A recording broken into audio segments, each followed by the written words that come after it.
Hey everyone, Zion over here from Nintendo Life, and today I just wanted to let you know that I bought a PS5. No, I'm sorry. Who do you think you are? Push square. You're not the PlayStation guy. I am. I'm sorry, could you not just wait a little bit longer for the Switch 2? Look, I'm tired of waiting for the Switch 2, and the PS5 was on sale. But I still love my Switch, and I know a lot of you still love yours as well. And even though we're entering the 8th year of the Switch, a lot of great games are still coming out in the coming months. And January is actually looking quite stacked. So today we're here to share with you 15 games releasing on the Nintendo Switch in the month of January of 2025 that actually look pretty good. Starting out the year on the 7th of January is Ys Memory, The Oath, and Felghana, a 2010 PSP remaster of the Super Nintendo title Ys 3: Wanderers from Ys. Those of you looking for an action RPG with the chonky character model flair of the PSP can't go wrong with this one. There's something about it that's really nostalgic. The combat looks incredibly fast and satisfying, reminding me a bit of what you'd see in the Rune Factory games. More Ys on Switch? Ys please. The Switch may not have the exceptional Astrobot, but on January 10th, you'll be able to play the colorful 3D platformer Body Byte Land Overclocked. Sure, the Switch already has tons of great 3D platformers, but there's always room for more. Plus, it's not every day that you find a 3D platformer with full-on co-op support. Let's just hope that the colorful and sharp visual style can make a successful leap to Switch. In a move that shocked PlayStation Vita owners everywhere, the previously exclusive Freedom Wars is getting remastered for Nintendo Switch on January 10th. This was one of the last Sony-published Vita games and launched just over 10 years ago. Now, Bandai Namco is bringing it back from the dead, likely due to the fact that Freedom Wars was developed by Dimps, who have a long-standing positive history with Bandai Namco. Your character's been imprisoned with a laughable sentence of 1 million years, and you're able to take on missions to lessen your time in jail. You can take on these quests in local wireless or online with friends, and the giant Monster Hunter-esque boss fights are definitely the most exciting part of the gameplay. Our friends over at Push Square enjoyed the game when it was initially released in 2014 on Vita, but thought the story and mission structure started to lose weight as it went on. Hopefully this remaster does more than just give the game a little facelift, and I'm sure we'll have more to say about it soon. One of the standout titles this month for us is a brand new Metroidvania called Blade Chimera, which is set to come to Switch on January 16th. You play as Shin, who looks like a cross between Metal Gear Solid's Raiden and Devil May Cry's Dante. The pixel art on offer is outstanding, with tons of strange demons to take down, like giant eagles, alligators, and dragons. Shin's demon sword Lux also follows by his side, offering a host of abilities like creating platforms and swinging chains to help navigate levels. If you've played the Game Boy Advance and Nintendo DS Castlevania games, it looks like you'll feel right at home with this one. Now, hold on a sec, is that a Shiba Inu that you can play as? Oh, sign me up! After years of bongo banging spin-offs on the GameCube, Donkey Kong Country Returns was a welcome revival for our pals DK and Diddy when it hit the Wii in 2010.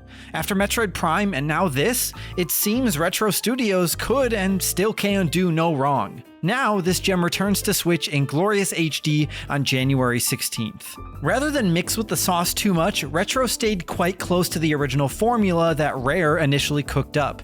You're getting a 2D platformer with tight controls, tons of collectibles, and loads of levels to swing and barrel through. While the Super Nintendo trilogy offered a tag team system for multiplayer, Country Returns offers simultaneous co-op for 2 players, and it's better for it in our opinion. And while we'd much prefer a brand new Donkey Kong Country game, it's been over 10 years now since the last new entry with Tropical Freeze. We hope that this is just a stopgap for Nintendo until they finally release the 3D Donkey Kong game that we've been begging for years.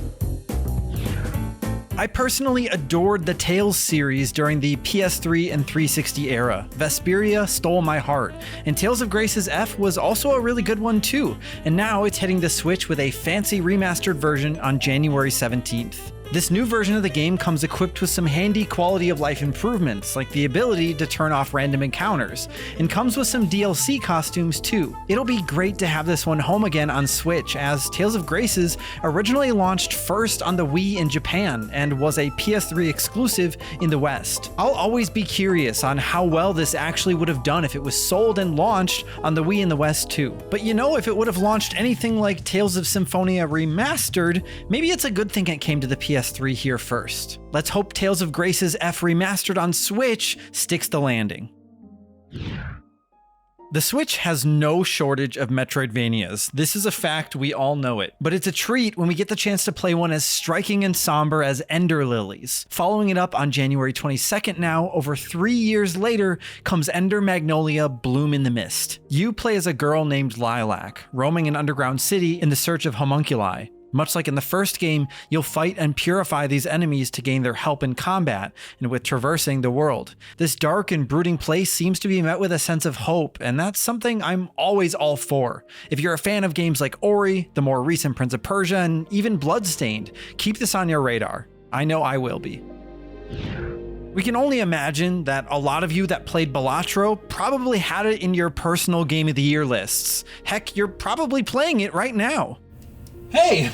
With that being said, we thought you might be interested in this NES-looking RPG Dance of Cards, which sails onto Switch on the 23rd of January. You're stuck on a ship for 7 days with a bunch of random guests, and in order to survive, you have to play poker? You'll get the chance to explore the cruise and team up with others in hopes of getting off the ship alive. The game looks like it takes itself seriously at times, but is overall quite silly. And since the game has been available on Steam for the past year or so, we can see it's received positive reviews by players so far. As much as our backlogs are all quite full at this point, we welcome the chance to play something as strange and interesting as this.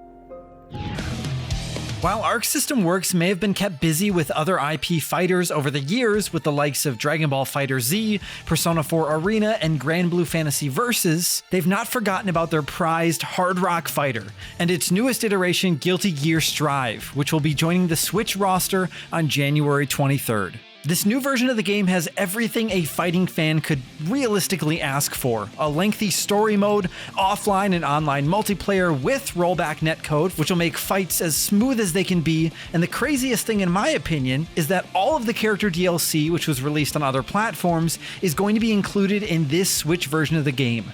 28 characters will be playable at launch, with more to come down the road with free future DLC, including the fan favorite Dizzy. Sadly, crossplay won't be enabled for this Switch version of the game, but otherwise this looks to be the fully fledged Guilty Gear Strive experience. It's going to be so great to be able to rock this out on Switch anywhere. Ah yes, Star Wars Episode 1 Jedi Power Battles. I remember playing this on the PlayStation with my cousins during my childhood Star Wars fever. We're not sure how many of you would really like to revisit this one, but we thought some of you might, and it's coming to Switch on January 23rd as well. We wonder if there will ever be a time though when Aspyr runs out of Star Wars games to remaster. Surely they won't ever bring back Masters of Teräs Käsi, right? At this point though, it's seeming all too possible. Imagine if Rune Factory had its farming aspect replaced with a cooking and restaurant management element instead, and that's what you get with Cuisiner on January 28th. You'll delve into dungeons in search of delicious ingredients for over 100 different potential recipes for your menu. While this adventure has been available on PC for a little while now, the Switch version appears to be running really smooth from what we've seen in trailers, so hopefully it's well worth the extra time in the oven. Tales of Iron 2 Whiskers of Winter whisks its way onto Switch on the 28th of January, and it's looking like quite the fierce tale. Brutal bosses seem to be the meat of the adventure here, seeming to play quite a lot like a 2D Souls game. While frogs seem to be the main pain point in the first game, bats are the new baddies on the block, bringing lots of new enemy variety to this new entry. While we never had the chance to review the first game, it seems like it really struck a chord with those that played it, so we hope we get the chance to give the sequel a go.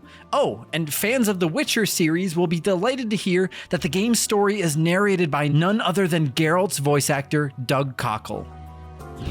While we understand that not everybody out there is the biggest Hello Kitty fan in the world, I'm certainly not, even though I do like my fair share of Cinnamoroll and Retzko. So I was quite surprised when I got so sucked into Hello Kitty Island Adventure when I demoed it last year at Summer Game Fest on Nintendo Switch. And now it's officially breaking free from the Apple Arcade on January 30th and releasing on Switch. It has elements of Animal Crossing and elements of Breath of the Wild, strangely, and I just couldn't put it down. It's just one of those kinds of games where you just want to do one more thing and then go to bed. This seems like it could be a great game for kids especially, as none of the objectives felt overly difficult and there aren't any microtransactions to worry about either. A real good thing in our books. While the original Phantom Brave has been remastered time and time again, it's finally getting a sequel nearly 20-some years later in the form of Phantom Brave: The Lost Hero. The story follows the original game's characters Marona and her phantom friend Ash, this time traveling out at sea. Their ship gets hijacked, causing the two of them to get separated. Marona then enlists the help of other phantoms to help find Ash and take down the people that wrecked her ship in the first place. With a new 3D visual style, a brand new fusion system, and a new story, anyone who enjoyed the original strategy RPG will be happy to see this series come back to life. The original Citizen Sleeper hit Switch just a few years ago, and we were quite impressed by the writing, the decisions you could make, and the synthwave audio direction. But the lack of touch controls for a game that is basically a bunch of menus left us a little frustrated. Hopefully, Citizen Sleeper 2 Starward Vector can fix that when it launches day and date on Switch on January 31st. In this tabletop-inspired RPG, you can expect to do a lot of reading, roll a lot of dice, and make a lot of choices for yourself and for your crew. It doesn't seem like the kind of game that will suit everyone, but for those that it clicks with, it looks like a game that some could have a hard time putting down. And there you have it, 15 games coming to the Nintendo Switch in the month of January. Let us know in the comments down below if any of these pique your fancy, if you're going to be picking up any. And of course, if you enjoyed this video and you want to see more videos like this, then why don't you go ahead and click that subscribe button once for the month of January, and then ring that notification bell to be notified whenever we put up new videos. Thank you all so much for watching. I'm Zian from Nintendo Life. Stay safe out there, and we will see you all next time.